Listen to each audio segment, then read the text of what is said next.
This will be the third class we've had. Let's review a little bit from the last few weeks before we take our weekly quiz.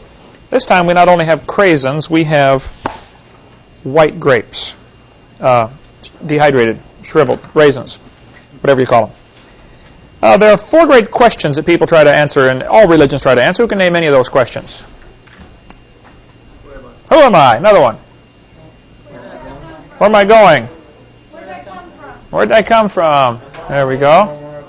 And where am I going when I die? There you go. Who else got one? Back there, did he get one? Okay. Oh. So those are four great questions. Every religion tries to answer those. The three lies that Satan told to Eve, who can name any of those? Deny God's word, and then what? Cause doubts about God's word, and deify mankind. Was that Steve? Got that one? All right, there we go. Let's see. How many times in Ezekiel did Lucifer say, I will? 5 times. Man, this guy's on the ball. You like raisins? He didn't have supper or something, or what? Okay. Let's see, that'll be for tonight. Then last week we talked about the quiz, the different types of, we covered for the quiz tonight, the different meanings of the word evolution. I had a debate a couple days, yesterday, where was I? Arkansas, Little Rock, Arkansas, and I debated a professor up there. I've learned that if I have 2 more debates coming up scheduled. If you start off defining what you mean by the word evolution, the argument's basically over, because there are 6 different meanings to the word, and this is something we'll be quizzed on tonight. Cosmic evolution, that would be the origin of time, space, and matter, i.e. the Big Bang. They have no evidence for this at all, but they believe it happened. After that, the Big Bang supposedly produced hydrogen, which then you'd have to have billions of years of chemical evolution. Now, what I'm doing now in my timeline, on here, I start off not only with my 20 billion year timeline, I add cosmic evolution would be here, and then you'd have chemical evolution somewhere in here. After that, you'd have to have stellar and planetary evolution. The stars and planets would have to form. Nobody's ever seen that happen, but they believe that it did.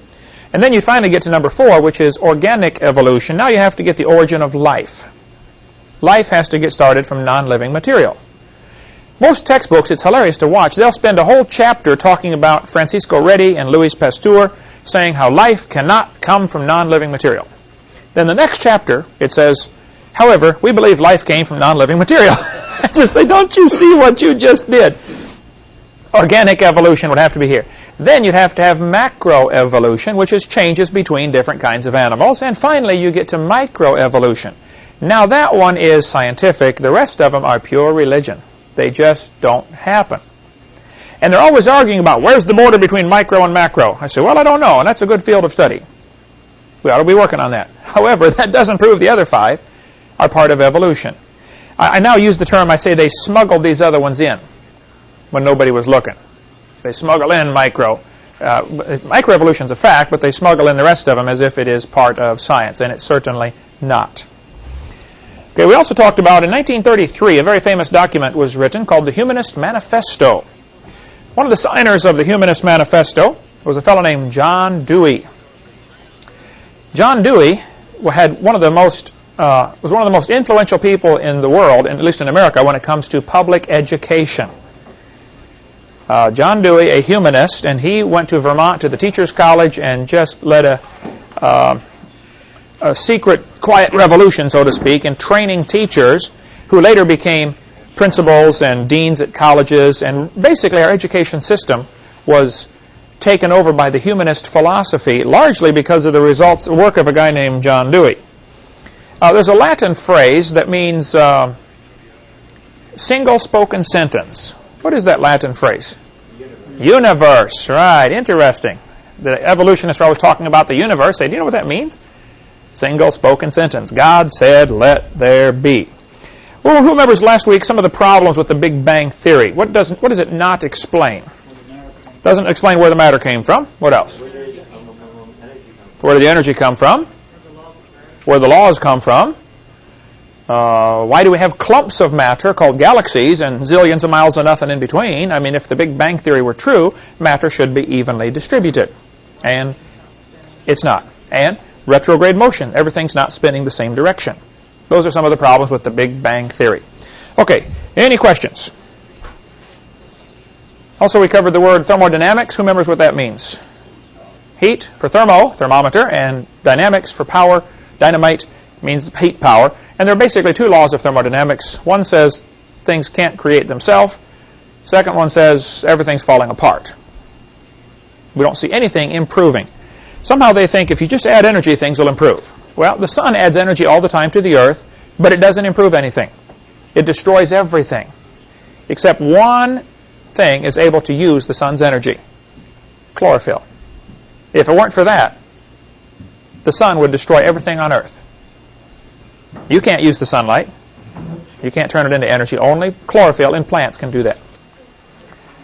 All right. This week we're going to talk about what can the public schools teach about creation. There's an awful lot of misinformation going around out there. I get faxes and emails and letters all the time, especially about after what happened in Kansas. How many heard about that when Kansas said, we're not going to require macroevolution to be taught? Boy, the evolutionists came unglued. There's articles in the paper, letters to the editor. CNN has a whole section on their website about how Kansas is going to go back to the Dark Ages now. Very interesting. Let me explain what the truth is and what the law is about this. As far as anybody can figure out, there are only two options. Somebody created the world, or the world created itself. Now, there are some who say, well, no, the world's always been here. Now, hold it. That violates the first and second laws of thermodynamics. One guy wrote me an email last week, and he said, don't you think God could have created a universe that was always here? I said, think about what you're saying. If he created it, it wasn't always here. You have a contradiction of terms here. Sure, God can do what he wants, but the laws tell us the universe could not have always existed.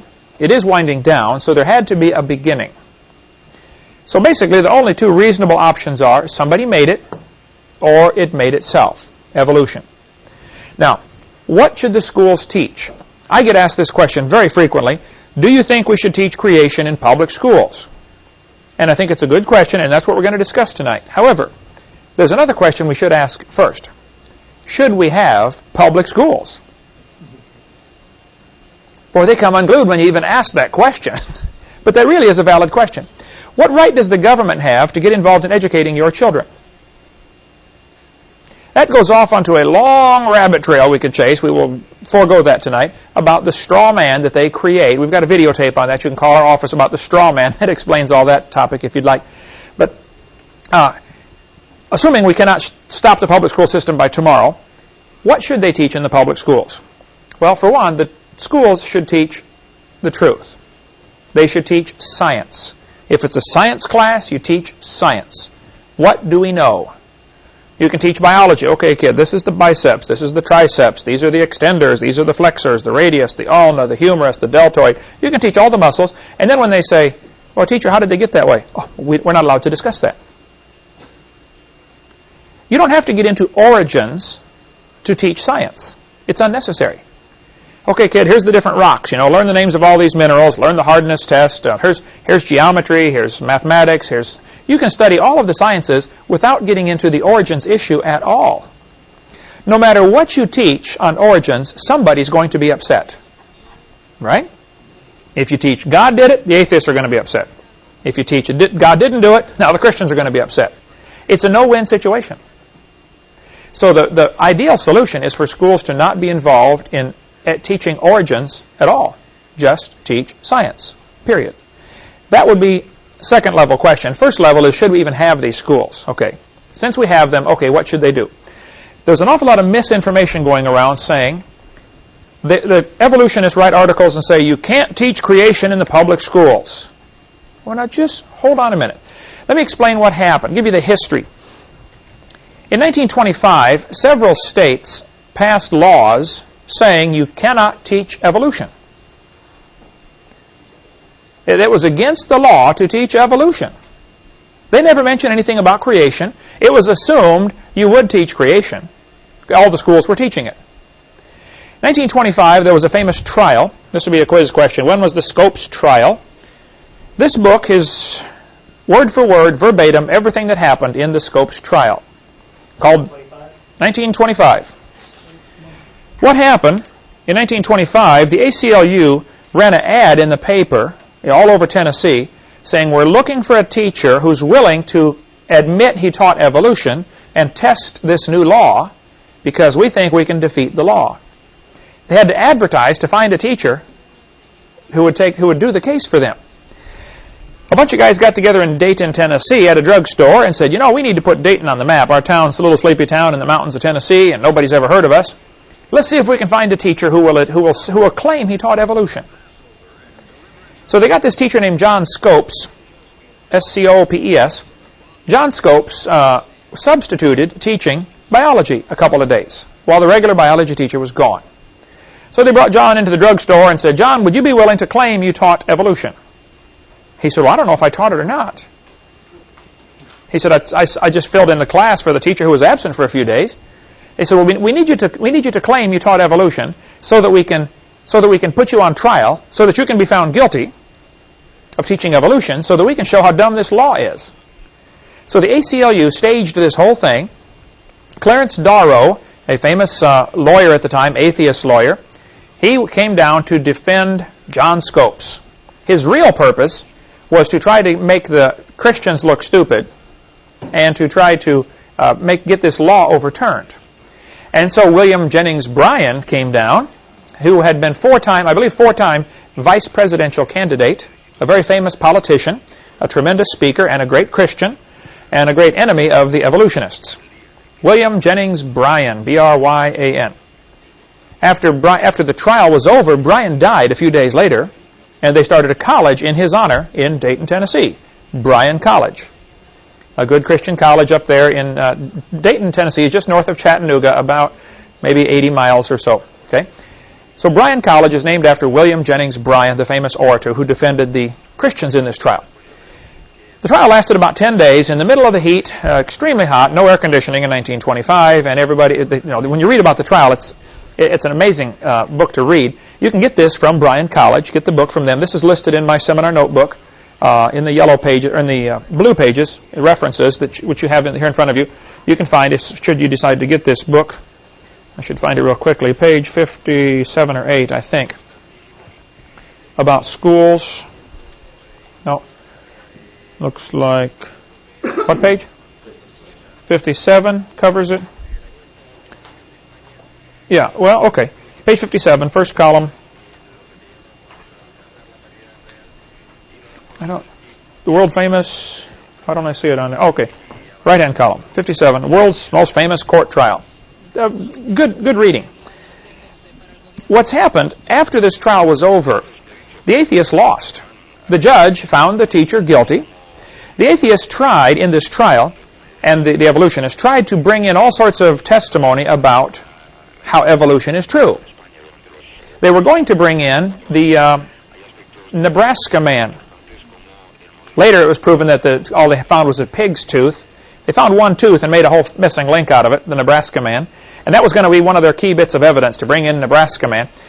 Early in the trial, when they had all these witnesses lined up, they were lined up to come in and teach, evolution is a fact and all scientists believe in it.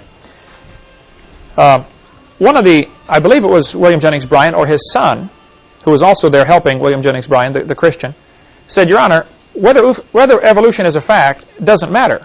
That's not what this trial is about. This trial is simply, did he break the law or not? And so they just, with one fell swoop, they undercut all of the work those guys had done to try to bring in evidence for evolution. And the judge said, you're right, it doesn't matter. We're not here to try whether evolution is true or not. We're here to try, did he break the law or not? And turned out he was guilty. He was fined $100, which was the minimum fine under the law at the time.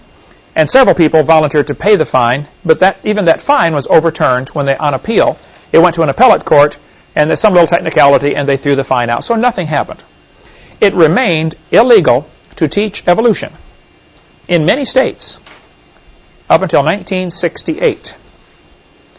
In 1968, the last law banning evolution was overturned. At no time ever throughout any of this was there any question about teaching creation.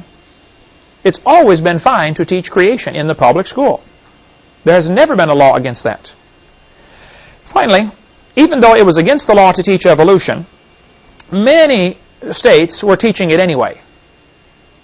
They just stuck it in the books.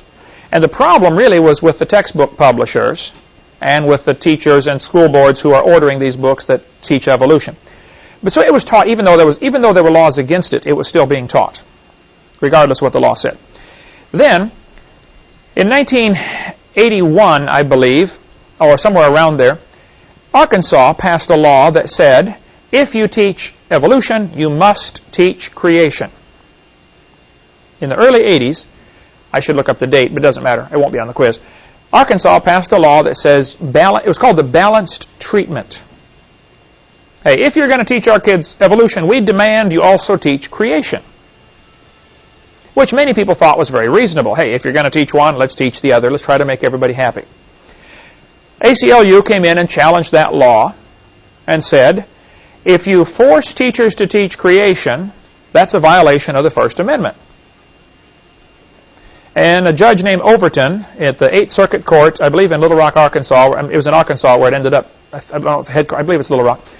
Judge Overton said, you cannot demand the teachers teach creation. Period. Now, they did not say you can't teach creation. What they said is, you cannot demand that they teach creation. Big difference, right? You could still teach creation if you wanted. All they said was, this law, which forces the teachers to teach creation, is unconstitutional. And believe it or not, it probably was a reasonable decision on the part of the judge. So Louisiana wrote a law a few years later and said, same kind of thing, we want equal time. If you're going to teach evolution, you must teach creation. That, of course, was tested by the ACLU, the American Communist Lawyers Union, and it went all the way to the Supreme Court. Supreme Court said, okay, you cannot demand they teach creation. However, Supreme Court said, they can teach creation if they want. We just cannot force them to teach creation. So what's happening is an awful lot of misinformation going around out there. A lot of the evolutionist groups and atheist groups are saying, see, the court said you can't teach creation. Oh, that's not what they said at all. The court said the states cannot force the teachers to teach creation. And you need to understand that difference because that is vital. You've always been allowed to teach creation in public schools. I speak in them all the time. There's never been a law against teaching creation. There's never been a law against teaching the Bible in a public school. There never has been a law. Institute for Creation Research, ICR, in California, publishes this little document every month. One comes out. They call it Impact. Impact articles. They're 10 cents a piece. You can get on their mailing list if you call this phone number and ask, say, put me on your mailing list. I believe it's free of charge. Their phone, pardon me? Yeah, it's free. Their phone number is 619-448-0900. And just say, put me on your mailing list, and they'll send you stuff every month. Actually, they've been doing this since 1974, these little articles they put out, at 10 cents a piece, at once a month. You can go back and get all of the back issues for about $35. And it is tremendous reading. If you want to get an awesome resource to keep you busy for months, those are great articles. This one is article number 196. I believe as of today, they're up to number 350 or something like that. So I figure $35 should get you all the back issues, clear from 1974. This one talks about how you can teach creation science in the classroom.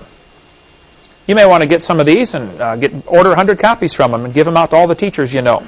If you have some influence on teachers in your area, give them one. Most teachers are afraid to teach creation because they think the law says they can't do it.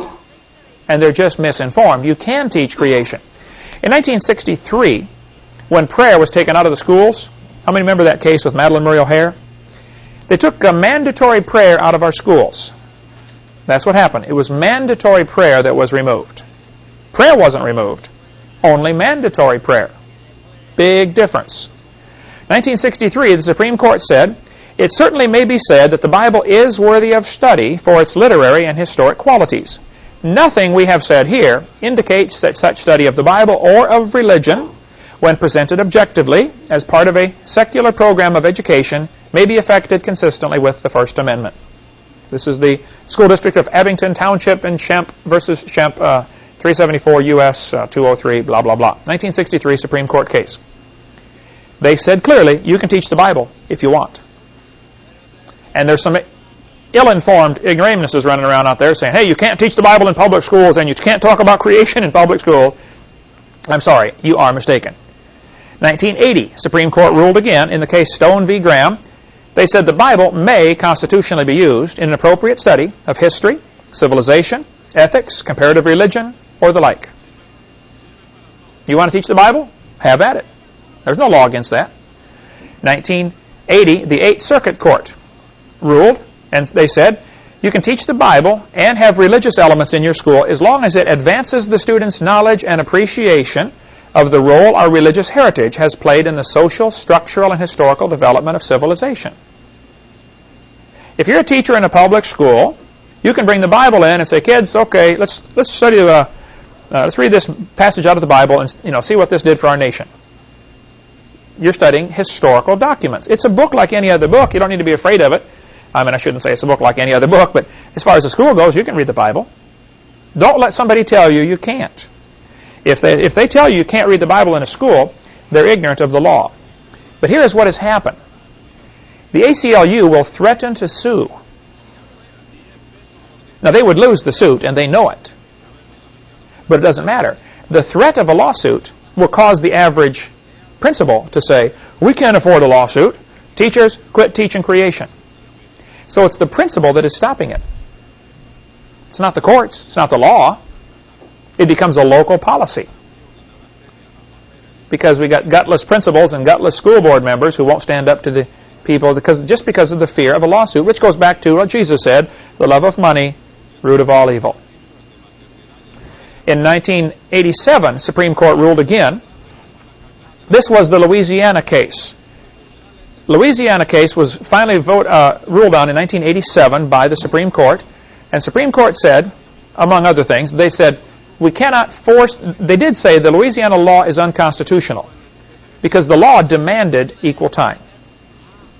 They said, hey, you can't force the teachers to teach creation. However, they said, teachers already possess the flexibility to present a variety of scientific theories about the origins of mankind. They are free to teach any and all facets of this subject.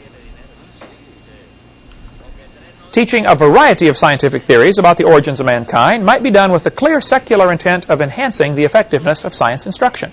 All of these court cases are spelled out in your seminar notebook, which you have in front of you, in the yellow pages. Question number 11, which starts on page 74 of this current edition of the book we're using for this class. So if you want to show this to somebody, if somebody says you can't teach creation in school, all the laws are right here in this section on what can you do in a public school. So you can read it all. Everything I'm showing you on the screen here is right there in your book. Okay?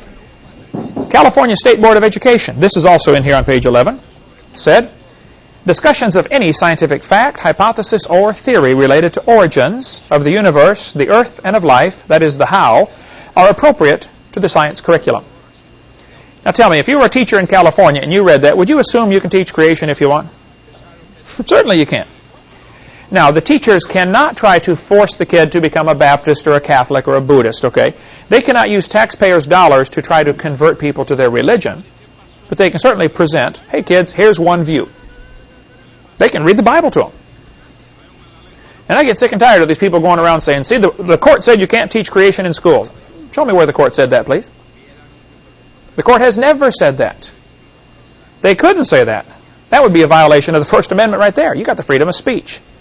The teachers do too. You don't give up your constitutional rights when you walk across the door to the classroom.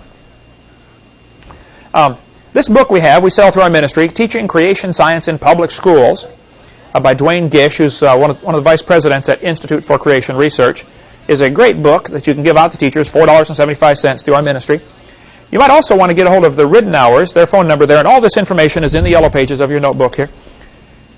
They are helping people start Bible classes in public schools.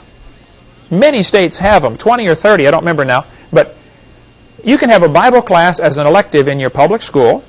Your preacher comes to become the teacher. It's really amazing the latitude we have, but very few people do it. We all sit back and say, oh, public schools are going bad. Well, get in there and do something about it. Fix it. If you say, oh, my car's not running good, well, tune it up. Fix it. For heaven's sake, do something about it. So these two items on this one slide are not necessarily connected to each other, but the written hours will help you get a Bible class started in your public school. Perfectly fine. ACLU wants to get creation out of schools. I think there's a much bigger picture of why they want it out of schools. Without going too far down this rabbit trail now, we'll get into that later on Seminar Part 5. If the creation theory is true, then there's a creator, obviously.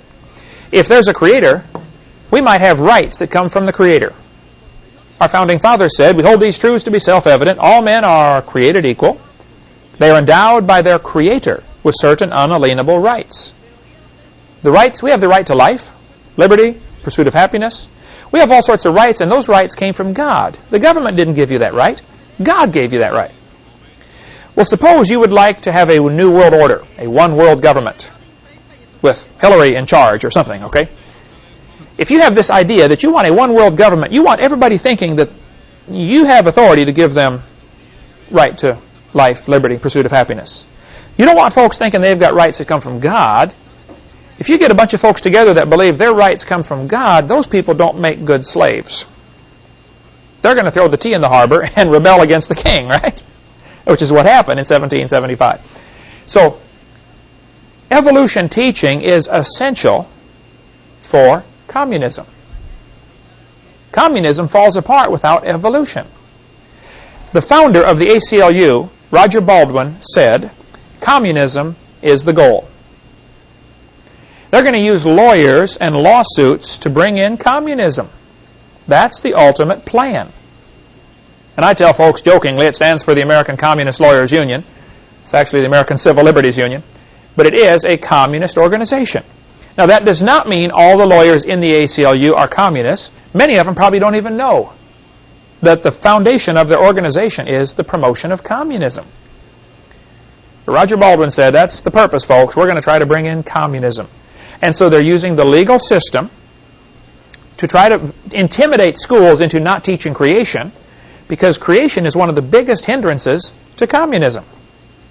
If there's a creator, well then, he tells us what to do. And countries like Russia, Ukraine, these former communist countries, they're still communist, by the way, nothing's really changed, but they have to have evolution. I've heard missionaries say, they were in countries like when China was taken over by the communists. The missionaries said, the first thing they did, the communists came in there, they didn't teach communism. They got all the kids together and began teaching evolution. First thing is evolution, and then we'll teach them about communism later. It happens in every place where a communist country is taken over, where a country is taken over by communism. They have to teach evolution first. So, as far as what you can do in a public school, we've got several books, one by the Gablers, here about teaching. What are they teaching our children? If you do want to get involved in textbook selection, we'll get into more of this on video number 4 at the end. But Mel Gabler in Longview, Texas, and his information's in the blue pages in here about the schools. Their phone number's also in the back of the book right here. If you want to get, by the way, area code changed. We're not fixing that in these. We need to. 903. Just make a note to have them do that. Area codes are changing all over the country, after the book was printed. But the Gablers have for 38 or 39 years have been researching and reading every public school textbook that is printed, or nearly all of them, and writing a critique on it, finding mistakes. So if you get on your textbook selection committee and would like to save an awful lot of time, when you're given the books to decide from, get a hold of the Gablers and say, here's our list, which one do you recommend? They've already read them all. Good Christian organization in Longview, Texas. You might also want to get this little booklet. They're $3 each from the Rutherford Institute about students' rights in public education. Just what does the law say?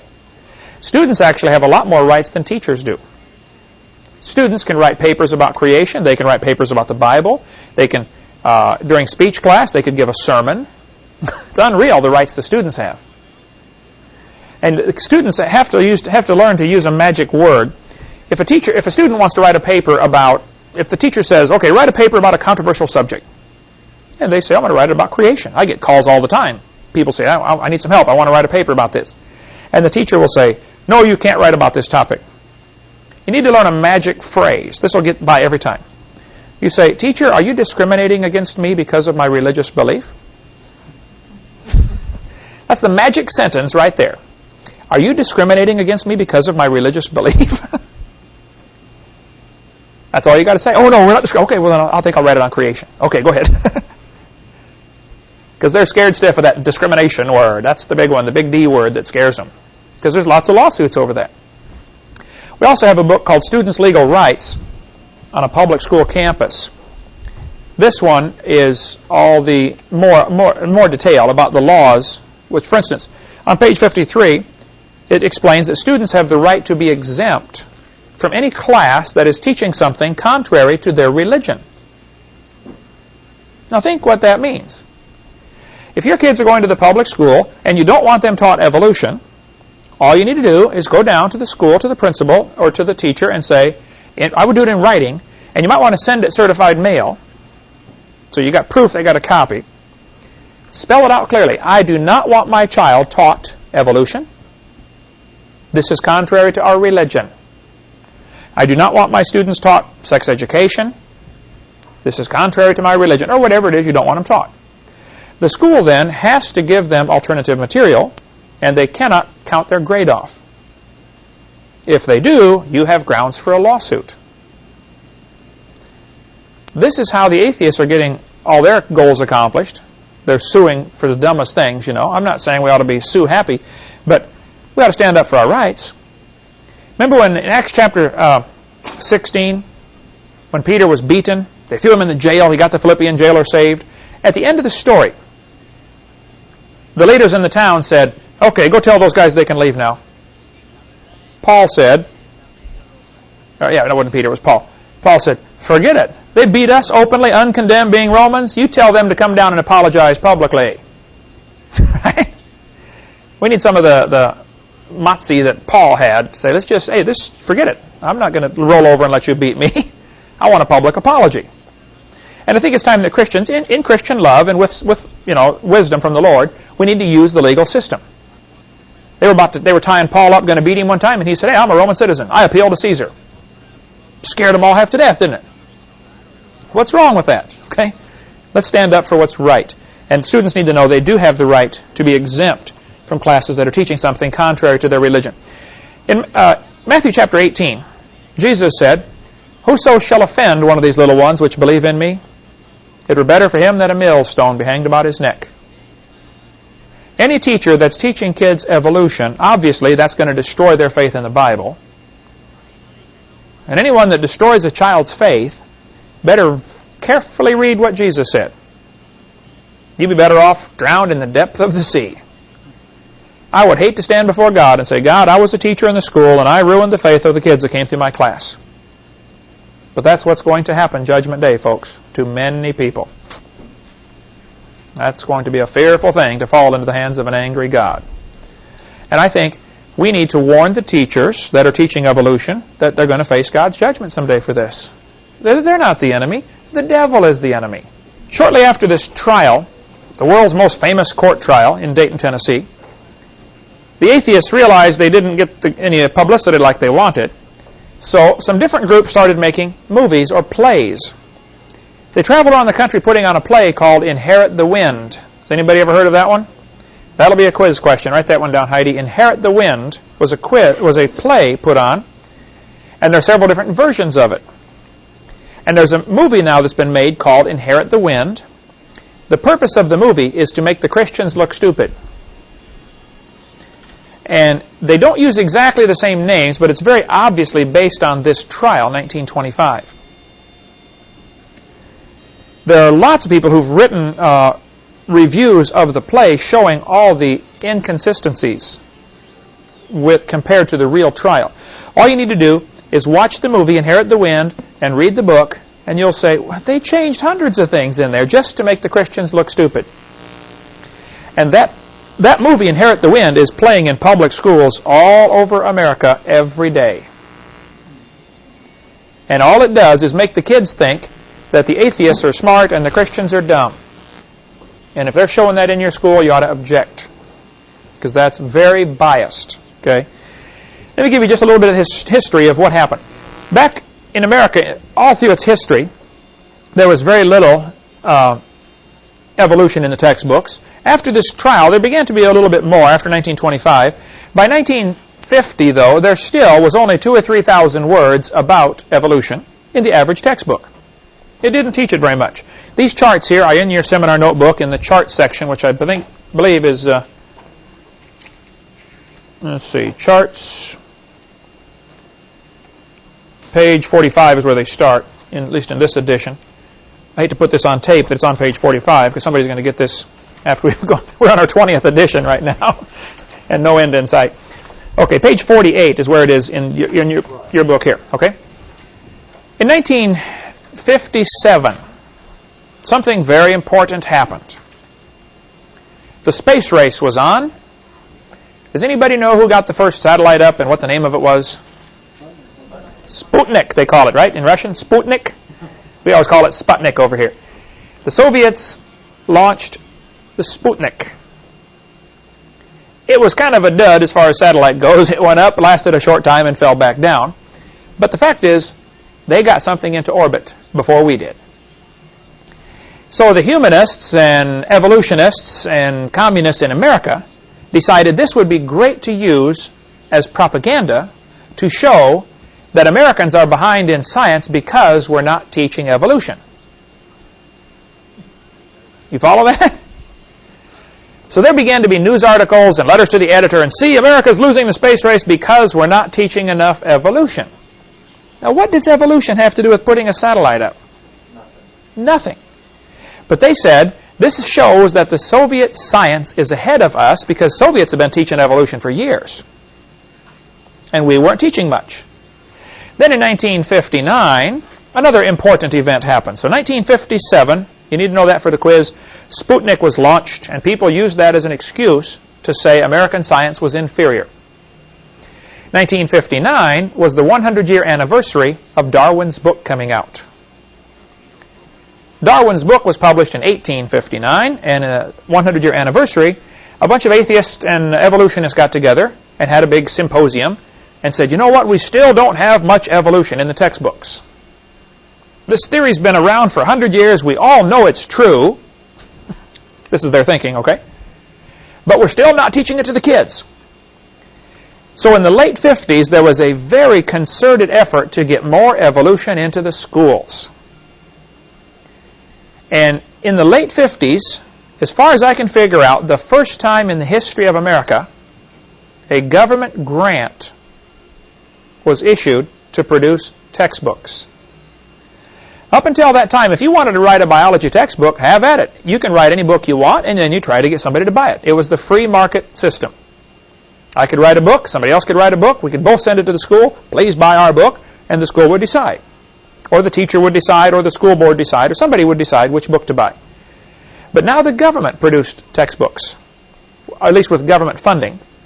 It was called the BSCS series.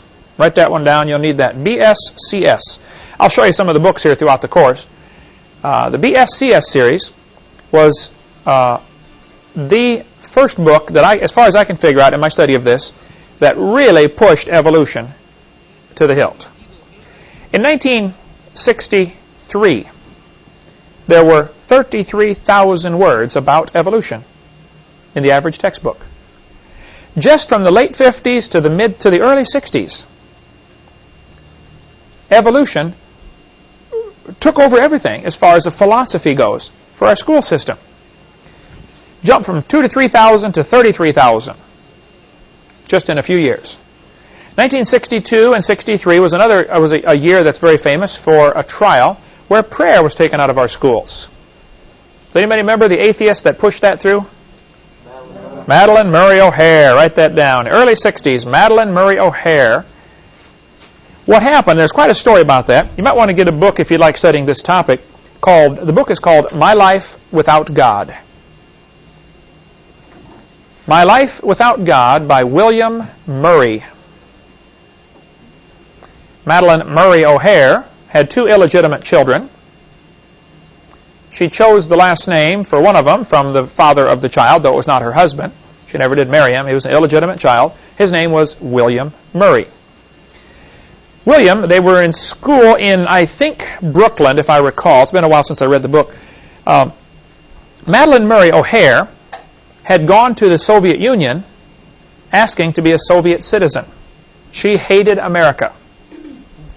Actually, she went someplace in Europe and was writing letters begging, please let me in. I'm a communist. I want to live in a communist country. They kept writing her back saying, we don't want you.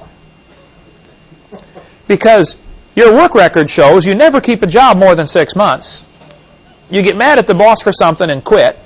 You're a troublemaker. You're lazy. We don't want you. She finally got the message and came back to America, to Brooklyn, when she realized the communists wouldn't take her. Now her son, William, I think was in 9th grade, if I recall.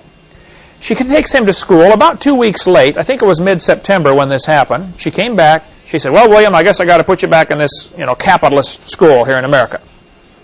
She's taking him to the principal's office to sign him up for school. And a few minutes late, school had just started, and over the PA system comes the principal. Let's all stand and pray. She hit the ceiling. All 600 pounds of her. Oh, man, what's going on here? She said, do they make you pray every day here? He said, oh, yes, ma'am, we pray every day. Now, William's a 9th grader, not saved, lost as a goose. And he sees this as an excuse to cause a little trouble. And so his mom said, I'm going to sue the school for making my kid pray. She went in, banged on the desk, and said, I don't want my kid to pray. The principal said, ma'am, if you'd like your son to stand in the hall, that's perfectly fine, but we pray at our school. So sure enough, she filed a lawsuit. The lower court threw it out. Said, this is stupid. They can pray if they want. She appealed it. Went to the appellate court. They threw it out. She appealed it again and lost. I believe it was on the 4th try, it went to the Supreme Court, and she won. One atheist was determined to get prayer out of schools. And in 1962 or 3, the court ruled we cannot have mandatory prayer in schools.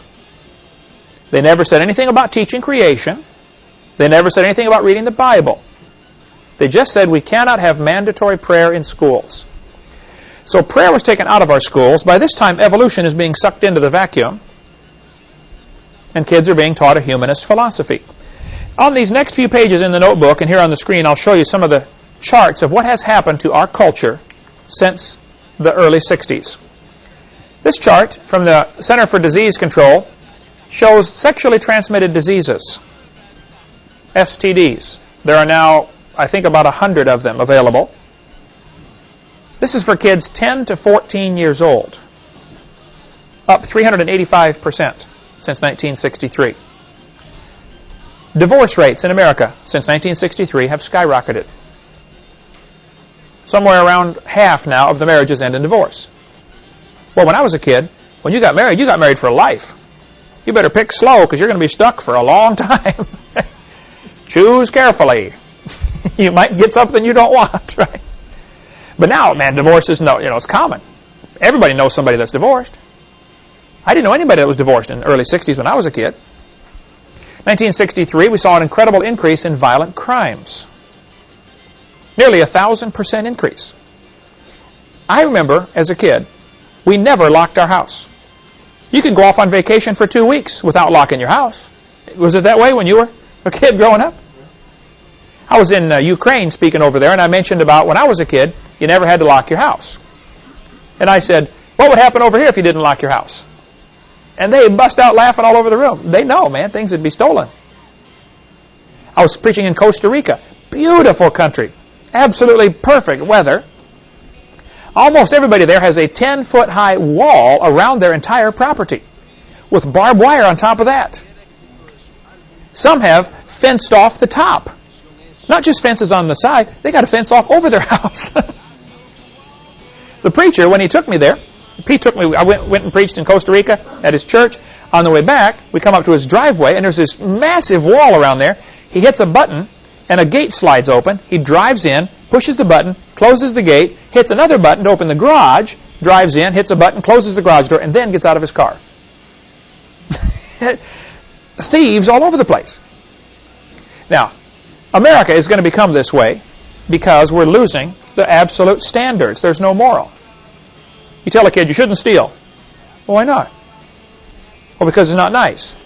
Well, it's nice for me. I end up with the stuff. See, kids used to believe you shouldn't steal because thus saith the Lord. But what if there is no God? How do you determine right from wrong if there's no God? See, when you remove God and a moral standard, what reason do they have to not commit adultery, to not steal, to not lie, to not kill somebody? What is the reason? I ask people this all the time and never get an answer from the evolutionists. I'll say, okay, if evolution is true, how do you determine right from wrong? What's the basis? How do you decide? Almost every country, almost every religion has some kind of standard of this is right and this is wrong. You have to have that. What does America have now as a standard? Think about our public schools. What is their standard for choosing right and wrong? The standard now is majority opinion. What's everybody else think about it? Look at the politicians. When they decide how to vote on an issue, what do? Take a poll. Who cares what the poll says? What does God say? And we've gotten away from thus saith the Lord, and we've gone to what saith the majority. We got leaders running around. Let's see, which way's the wind blowing? Okay, you lead, or you follow, I'll lead. This is horrible, folks. We have to get back to a standard. When we lost our standard of thus saith the Lord, this is what happened to America.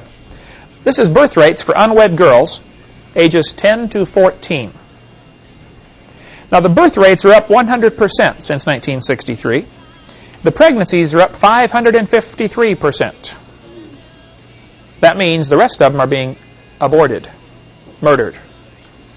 We'll get into more of that on video number 4, about how abortion ties into this evolution philosophy. In 1963, we began to see a tremendous drop in SAT scores, Scholastic Aptitude Testing. What happened? I think we're taking away a standard. All of the branches of science were started by people who believed in creation. They believed in God. Why look for order in the universe if there is no order in the universe? But if you believe God designed the world, then you say, wow, I wonder why he did it like that. When you find a complex machine, you say, wow, I wonder how they built that. Any inquisitive young mind, you give them a neat toy or a new something, you take it apart. How does that work anyway, you know? That's good. God gave us a wonderful universe. Man, study it. But suppose there's no God. Well, then there's no reason to look for order. So the branches of science were started by people who believed in creation. 1963, SAT scores began to drop. In 1995, they had to change the SAT test. They dumbed it down. They made the test easier so that the scores would look higher. The scores are not higher. The test is easier. What is your name? George. You passed. Come on to college.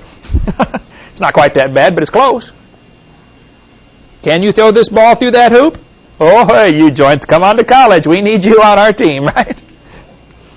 Unmarried couples living together in adultery was just about unheard of in the 60s. I don't remember hearing of anybody that lived together without getting married. The census didn't even keep track of it. It was such a small number. Before 1977, it was not even kept track of. But there's been a 725% increase since 1963 in unmarried couples living together in adultery. Now, God's word has not changed. Whoremongers and adulterers, God will judge. Hebrews chapter 13. Exodus 20, God said, thou shalt not commit adultery. These are not the 10 suggestions. These are the 10 commandments. This is what God said. And God gave the commandments for our good. The Bible says in Proverbs, the adulterous man will hunt for the precious life.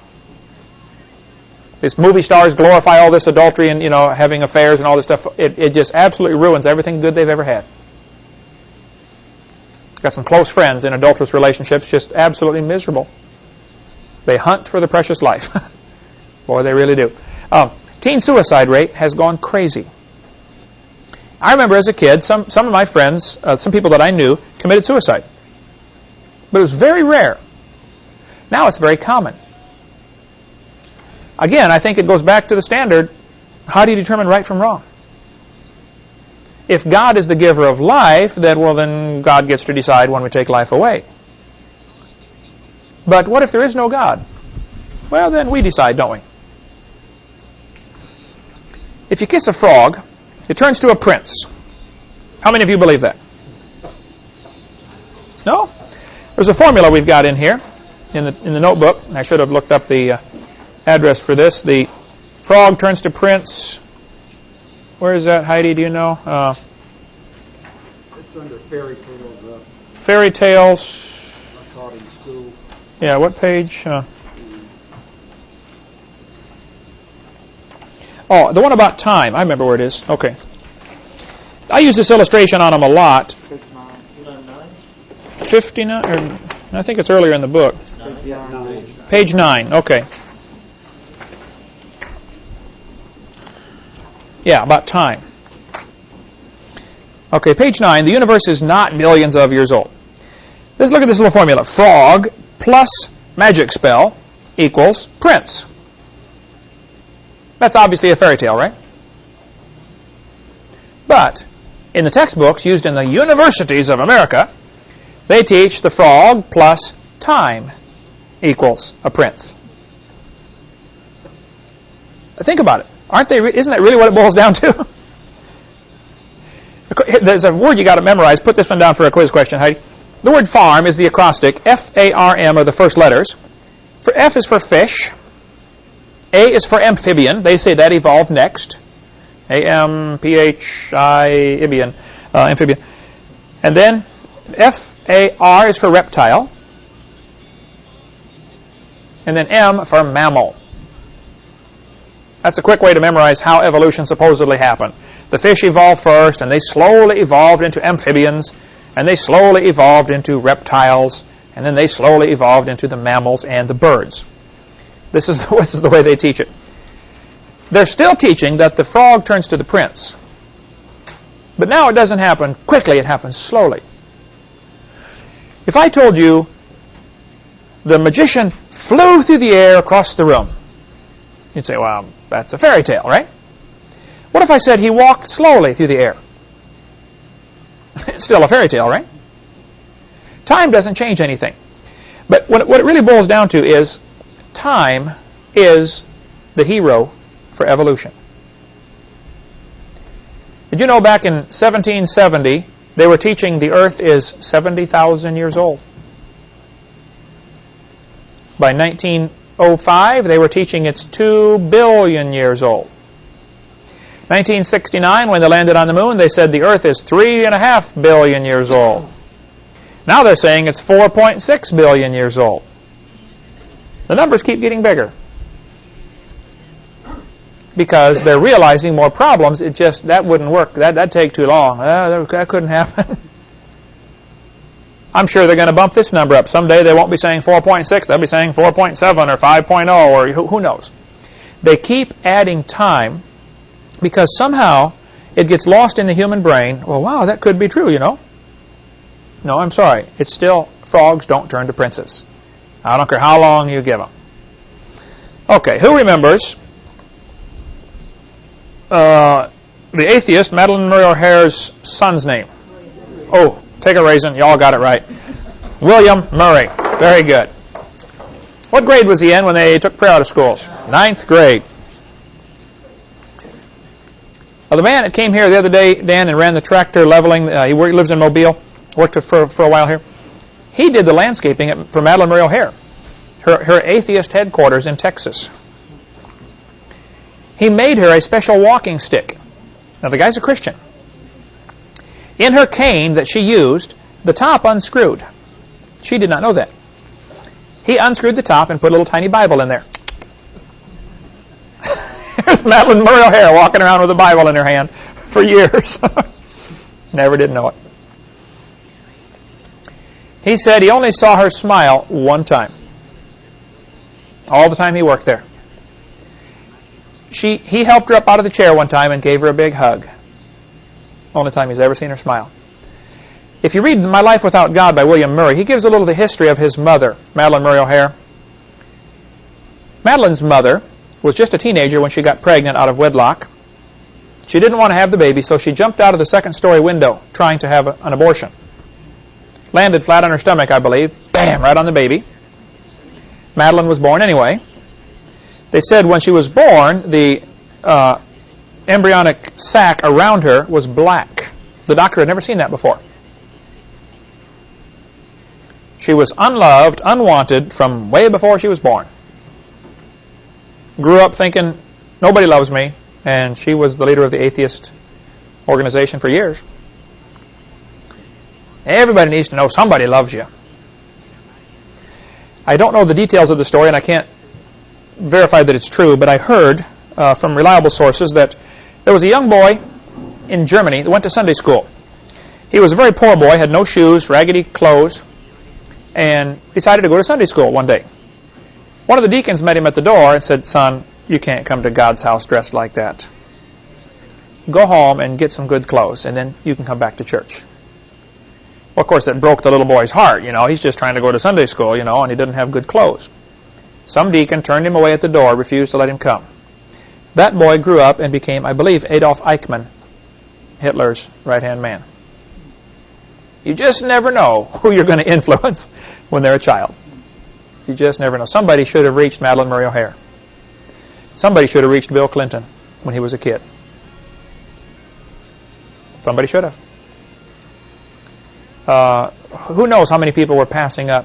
How many kids right now, how many kids today in Pensacola were taught evolution? Thousands of them, right?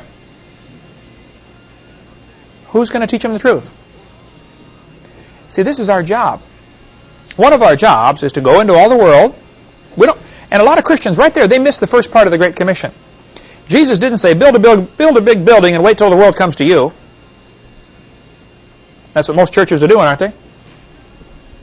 Hey, we're here, come to us. They're not going to come to you. Go ye into all the world and preach the gospel to every creature. And then teach them to observe all things whatsoever I've commanded you. We need to get out. And the average Christian, after they've been saved 4 or 5 years going to church, they don't have any more lost friends. How many just plain old heathen do you know? Most people, when they first get saved, they're real zealous, and they're the best ones to bring new converts in. But after they've been saved a few years, they don't have any lost friends anymore. We've lost contact with the world, folks, and that's tragic. I don't mean you need to have all heathen friends and hang around with the heathen all the time, but we need to have some lost friends that we're trying to influence. Who are you trying to influence for God right now? You ought to be working on somebody. You ought to have some short terms you can reach and some long term. It may take you 30 years to reach them. But they ought to know, that guy's my friend. I can go to him if I have trouble. We've lost contact with the world. The textbooks, though, teach that the frog slowly turns to the prince over billions and billions of years, and it just doesn't happen. I don't know how to get them to see how silly it is, but, folks, it is silly. It's crazy. It doesn't happen. The textbook's magic ingredient, though, to make this change happen is billions of years. All through the books you see phrases like billions of years ago. This is a 4th grade textbook. Millions of years ago, blah, blah, blah. Something happened. Now, Hitler said, if you tell a lie long enough and loud enough and often enough, the people will believe it. How many times is it, by the time a student goes through 12 years of school, here in the Bible Belt, Florida, how many times will he have heard the phrase millions of years ago between textbooks, TV, museum tours? You think several hundred times he's heard that? Probably several thousand times, right? Eventually it gets into his brain and he just thinks, well, it must have happened. After all, I've heard this millions of times. It's propaganda. That's the way it works. I teach the students what you need to do. If somebody says, millions of years ago, just simply ask them the question, were you there? They'll say, well, no, of course I wasn't there. See, the word science, this will be on the quiz, science comes from the word, it literally means to know. That's the simplest definition. Science means knowledge. That would be good enough, or to know. A more expanded definition is knowledge gained by observation or experimentation. Now, please tell me, is it possible to know that the earth is billions of years old? Can you observe that? No. Can you believe that? Oh, yeah. And when I speak in public schools, I will try to teach the kids the difference between what you know and what you believe. For instance, I'll show them a textbook that says, billions of years ago, and I'll say, oh, the kids right there. Does the guy who wrote this book, was he there? No. Does he know it's billions of years old, or does he believe it's billions of years old? And they start to say, oh, yeah, he believes it. I use the word think. Does he know or does he think? Well, he thinks it's billions of years old, doesn't he? Is there any way he can know that? Can he observe it? Can he test it? Can he demonstrate it? No. He can only believe it. And once you get the kids to see there's a difference between knowing and believing. Believing is part of your faith, your religion. Knowing is for science. So we can know that everybody calls this the deltoid muscle. Now, how did we get that muscle? Oh, now that's what you believe of how it came to be.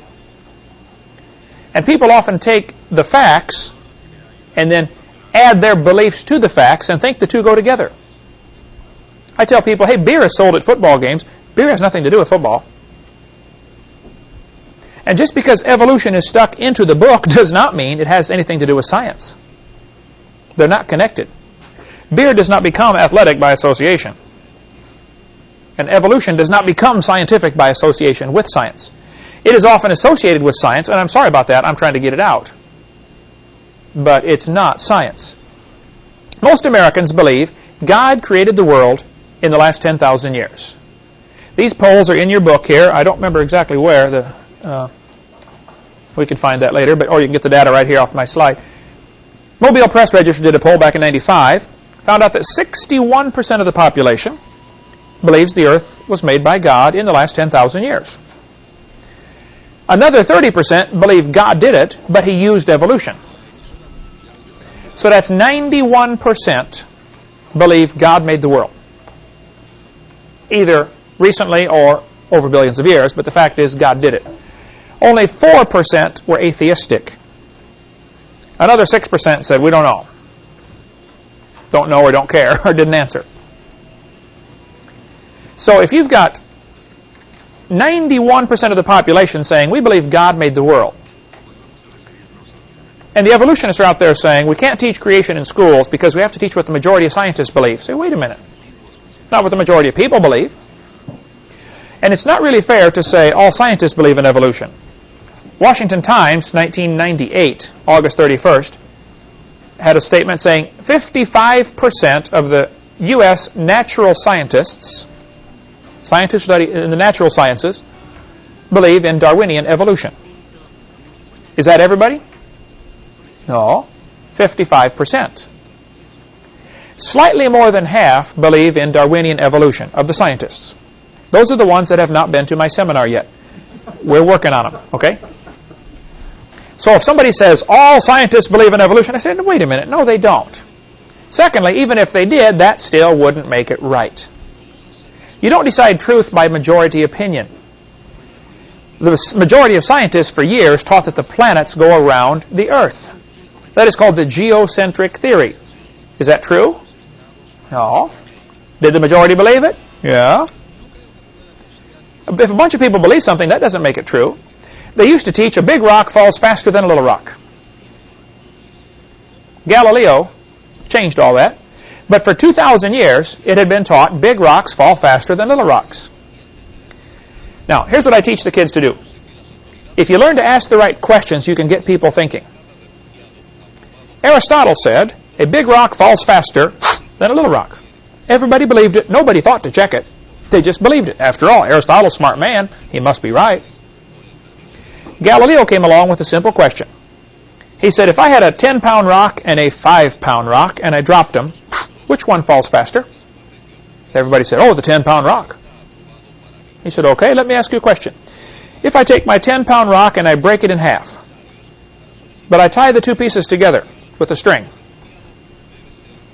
and I drop it, will it fall like a 5-pound rock or a 10-pound rock? A brilliant question, isn't it? Without doing any experiments, just going through the thought process, he said, what if I broke it into 10 pieces, each weighing 1 pound? But I tie the pieces together with a string and drop it. how will it fall? Wow, that's a good question. He said, fellas, I think we've been teaching something for 2,000 years that's not true. And we need to learn to do like Galileo did, to get people to question what you believe. I ask evolutionists in debates all the time, would you please answer this question for me very simply? I don't want you to give me a bunch of big fancy words. I just want you to explain it so everybody here can understand it. Do you believe man evolved from a rock? Just give me a yes or no. I was in a debate one time, and this atheist, I asked that question. Boy, he beat around the bush for 15 minutes. After he got all done, going through all this big 15-minute spiel, I said, okay, thank you for the lecture. Now, would you please answer my question? Do you believe man came from a rock? He went off on another big spiel. I said, okay, thank you for all those big words. You dazzled everybody now with your vocabulary. Now, please answer the question. I just want a yes or no. Do you believe we came from a rock? Finally, he said, yes, I do. And the crowd went wild. Well, that's stupid. But see, they don't want it to be quite so simple. One of the most effective things you can do, I think, that works so good for me when I'm on airplanes or talking to anybody about creation, evolution, if I'm on an airplane, I take a napkin and I draw these two lines right here. And I put 4 points on each line. Creation, flood, Jesus, today. Big Bang, earth forming, life starting, today. Somehow, when they talk about it, and they say, well, billions of years ago this happened, if you're only talking about it, it gets lost in the brain. But when you can see it in front of you on a line, all of a sudden it's like, wow, that is kind of dumb, isn't it? This forces them to visualize what they've been teaching. Just simply draw on a line and say, now, do you believe the earth formed 4.6 billion years ago? Yes. And do you believe life evolved out of the rocks? This finally now they got to think about it. Yeah, I guess I do, don't I? And you believe this first life form found somebody to marry? Who was that? And then slowly evolved into everything today. I mean, is this what you believe right here? And that is what they believe, but they don't like it visualized. And just a simple timeline, and these are also in the seminar notebook for you to use here. Okay, we just hurry. We got a few more minutes. In 1799, George Washington was bled to death by his doctors because the doctors believed that if you're sick, your blood is bad. Take out your blood, you get better. Is that how you get better? No.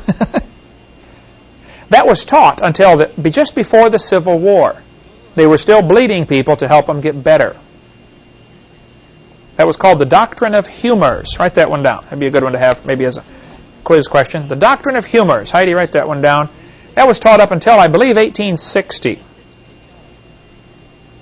If you're sick, your blood's bad. Take out some blood, you should recover. The Bible says right there, Leviticus 17:11. Write that one down. Leviticus 17:11. The life of the flesh is in the blood. That was right beside George when they killed him. Right next to him on the table. Leviticus 17:11. How do you tell the age of the earth anyway? Next week we'll go into how do you determine the age of the earth? What does the Bible say about it? What scientific evidence do we have? And we're going to go through slowly the different ways to show the earth simply cannot be billions of years old. We'll start lesson 4 talking about that, the age of the earth. It just can't be billions of years old. Now, here's the problem. Some people need billions of years to make their theory look reasonable. If I told you, you kiss a frog, he turns to a prince, that does not look reasonable, does it? But if you let the frog sit for billions of years, it'll turn to a prince. Somehow, the brain can accept that. They are hiding behind a cloud of time. I ask evolutionists all the time, how can this happen? How can a fish change to an amphibian? Their answer is always, given enough time, that's how their answer always starts. Well, given enough time, stop right there. Time is your enemy. Time makes things fall apart. They decay, they disintegrate, they get worse. Show me anything that improves with time. If you did nothing to your house for 25 years, would it improve? No. I was over in Romania. I don't think they've done anything to the highways in 25 years. They don't improve, folks. Trust me. You drive like this down the straight streets because you're dodging all the potholes. Things don't improve with time. Things get worse. And we're going to talk about, because I think the key issue that Christians need to hit on is how old is the earth? We got some Christians going around teaching it's billions of years old. And folks, it just can't be. We'll cover that next week.